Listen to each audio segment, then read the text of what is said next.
So what you really have to do when you start exploring psychedelics is to try and figure out, what's the center of the mandala? What are people talking about? What is it when you arrive on the money? And to my mind, the compound that is most interesting for doing that is DMT. DMT is the most interesting in some ways of the psychedelics because more issues are raised by it than any other. Such issues as, I'll just run over some of them so you get a feeling for it. DMT is the strongest hallucinogen there is. If it's possible to get more loaded than that, I don't want to know about it. And I say so when I'm there. I say, my God, if you can get more loaded than this, keep it away from me. So that's it. It's the strongest. It's also the shortest acting. DMT, when smoked, in most people is return you to normal in under 10 minutes. Under 10 minutes. Now, this is interesting because the people who think there's nothing to this, who should actually invest the 10 minutes to find out what's, a 10-minute DMT trip is worth 20 years of academic pharmacology, art history, psychology, and all this other malarkey. Because then you just say, okay, I got it. Another very interesting thing about DMT is it occurs naturally in the human brain. Well, now what's going on here? He's saying the strongest drug, the fastest drug, is the most natural drug. It means that, you don't have to sail off into 3-hydroxy-4-pyridyl N-methyl marubishtik or something like that to get into the exotic realms. No, a human metabolite, which takes only 10 minutes to undergo its entire exfoliation and quenching, is the strongest of all. Well, then what is it? What does strong mean? What is a strong psychedelic?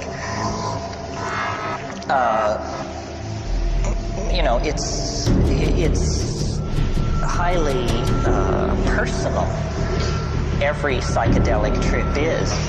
But what happens on DMT for a large number of people, we don't have any statistics, but it is a completely confounding experience.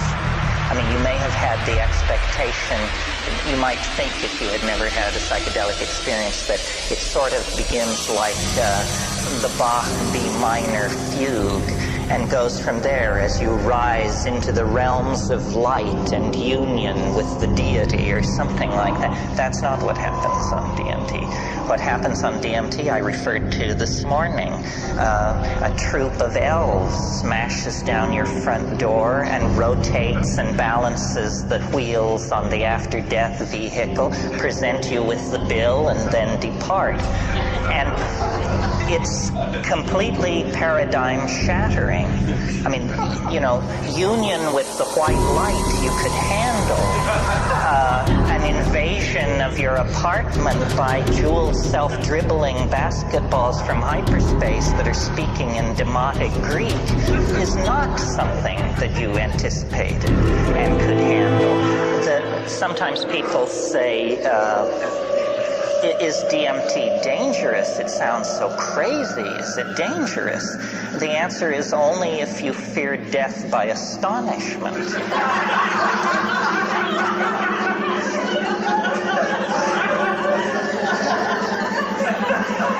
Remember how you laughed when this possibility was raised, and a moment will come that will wipe the smile right off your face.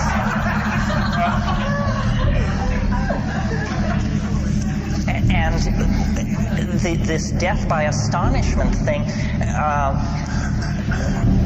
one thing about it, let me say a little bit more about it. One thing that endears DMT to me is I like to say it doesn't affect your mind. It doesn't seem to affect your mind. In other words, don't change under the influence of DMT. You don't become a kinder, gentler person. You don't sink into, a line of drool from one corner of your mouth as you sit there twitching. You don't change. What happens is the world is completely replaced.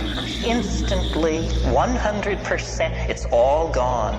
And what is put in its place, not one iota of what is put in its place was taken from this world. So it's a 100% reality channel switch. They don't even retain three-dimensional space and linear time. It's not like you go to an exotic place, Morocco or New Guinea. It's like reality is swapped out for something else. And when you try to say what it is, you realize that language has evolved in this world and it can serve no other. It takes years of practice. So what you're looking at is literally the unspeakable. The indescribable falls into your lap. And when you try, you're loaded, right? You're there, and you're trying to explain to yourself what's happening. And so this is like you try to pour water into the trans-dimensional objects in front of you, the water of language, and it just beads up and flows off like water off a duck's back. You cannot say what's there.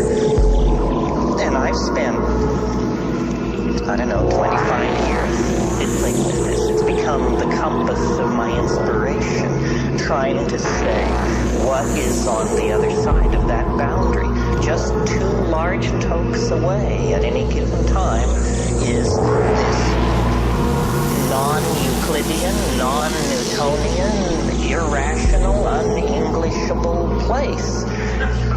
But it's not smooth and empty and clear. That's not what gives it its indescribability. What gives it its indescribability is its utter weirdness, its alienness, its power to astonish. What happens to me when I smoke DMT is there's a kind of a going toward it. There's a sequela of events which lead to the antechamber of the mystery. I mean, you take a toke, you feel strange. Your whole body feels odd. You take a second toke, all the oxygen seems to have been pumped out of the room. Everything jumps into clarity. It's that visual acuity thing. You take a third toke if you're able, and then you lay back and you see this thing which looks like a rose or a chrysanthemum, this orange spinning flower-like thing. It takes it about 15 seconds to form, and it's like a membrane. And then you break through it. You break through it, and then you're in this place. And there's an enormous cheer which goes up as you pass through this membrane.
The shadows here are muted, and there's a lot of transitional zones from one color to another and so forth. This isn't like that. This is crystalline, clear, solid. You can see the light reflected in the depths of these objects, and everything is very brightly colored, and everything is moving very, very rapidly.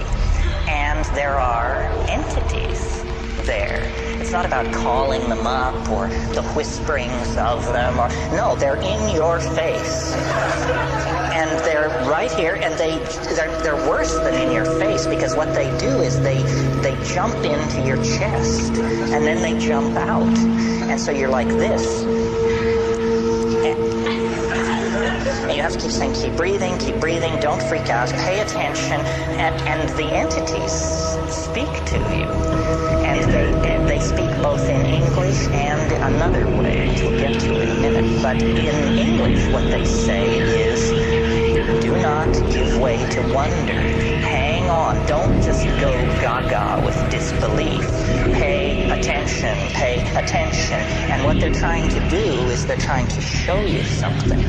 They are very aware of the fleeting nature of this encounter. And they say, don't just spiral off into amazement and start raving about God and all that. Forget that. Pay attention to what we're doing. And then what they're doing is they're dancing around, they're jumping around, they're emerging explicitly out of the background, bounding toward you, jumping into your chest, bounding away, and they make offerings. And they love you. That's the other thing. They say this. They say, we love you. You come so rarely. And, here you are. Welcome. And then they make these offerings. And the offerings are objects of some sort. And now remember, you are not changed. You're exactly the person you were a few minutes before. So you're not exalted or depressed. You're just trying to make sense of this. And the objects which they offer are like Fabergé eggs, or exquisitely tooled and enameled pieces of machinery, but they don't have rigid outlines. These objects are themselves somehow alive and transforming and changing. So when these creatures, I call them tykes, when these tykes offer you these objects, you grok it, you look at it, and immediately, because you are yourself, you have this realization, my God, if I could get this thing back into my world, history would never be the same. A single one of these objects is somehow, you can tell by looking at it, this would confound my world beyond hope of recovery. It cannot exist. What I'm being shown is a tiny area where miracles are being transformed. And the creatures, the tykes, are singing. They are speaking in a kind of translinguistic glossolalia. They are actually making these objects with their voices. They are singing these things into existence. And what the message is do what we're doing.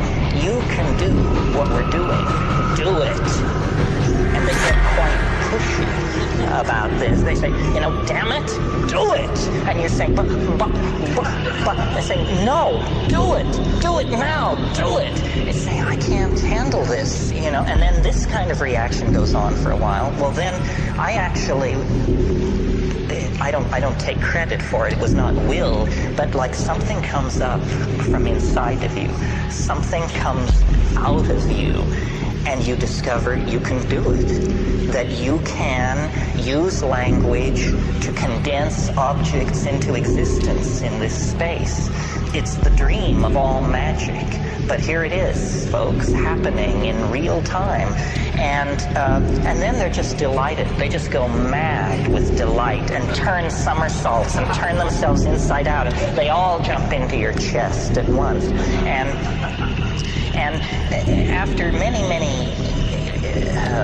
encounters of this sort. I mean, when I first did DMT, I couldn't bring anything out of it. I mean, I just said, no, it's the damnedest thing I've ever encountered, and I can't say anything about it, and I don't think I ever will be able to say anything about it. But by going back repeatedly and working at it, I think I've gotten a pretty coherent, well, let's not go that far. I think I've got a pretty clear metaphor, anyway, for what's happening in there. And I think a lot of people have this experience. When you talk to shamans, they say, oh, well, yes, the helping spirits. Those are the helping spirits. They can help you cure, find lost objects. You didn't know about helping spirits? I said, well, I knew, but I had no idea, that it was so literal. Say, oh, no, that's the helping spirits. But then the other thing they say, if you press a shaman, if you say, well, what exactly is a helping spirit? Say, well, a helping spirit is an ancestor. Say, you mean to tell me that those are dead people in there? Say, well, yes, ancestor, dead person. You didn't know about ancestors, apparently. This is what happens to people who die. And you say, my God, is it possible that what we're breaking into here is an ecology of souls? That these are not extraterrestrials from Zenebel-Ganubi or Zeta Reticuli Beta. These are the dear departed. And they exist in a realm which, for want of a better word, let's call eternity. And somehow this drug, or whatever it is allowing me to see across the veil. This is the lifting. You want to talk about boundary dissolution. It's one thing to get tied to your partner. It's quite another to get tied to the dear departed of centuries past. That's a serious boundary dissolution when that happens. What these creatures want, according to them, is they want us to transform our language somehow. And I don't know what this means. I mean, at this point in the weekend and in my life, we all are on the cutting edge, and nobody is ahead of anybody else. Clearly, we need to transform our language, because our culture is created by our language, and our culture is toxic, murderous, and on a downhill bummer. Somehow we need to transform our language, but is this what they mean? That we're supposed to condense machines out of the air in front of us? How does this relate to the persistent idea promulgated by Robert Graves and other people that there is a primal language of poetry? That poetry as we know it is a pale, pale thing, and that at some time in the human past, people were in command of languages which literally compel belief. They compel belief because they don't make an appeal through argument or metaphor. They compel belief because they're able to present themselves as imagery. William Blake said, if the truth can be told so as to be understood, it will be believed. And so these things and it's very confusing, because you wonder, you say, well, have people been doing this for thousands of years? And if so, have they always encountered this tremendous urgency on the other side? If people have been doing it for thousands of years, why is there this urgency on the part of these entities? And who exactly and what exactly are they? It appalls me, you can probably tell, that I have to talk about this, because this is not my bailiwick. I mean, I'm a rationalist who's just had a very weird set of experiences, but I am a rationalist. I mean, I have no patience with channeling, the lords of the many rays, the divas, and there's this whole thing going around about disincarnate intelligence, and it's mostly under the control of fairly, shall we say, non-rigorous thinkers. But I like to think that I am a rigorous thinker, and yet here I am telling you that, elf legions await in hyperspace, one toke away. The difference between my rap and, the Findhorn folks or somebody like that, is that we have an operational method for testing my assertion. We can all smoke DMT, or you can make it your business to now find out about this and see for yourself. And not everybody agrees with me. I mean, some people say there wasn't anything like that. But some people agree, and I think if you get 2 out of 10 agreeing with a rap like this, then you better pay attention.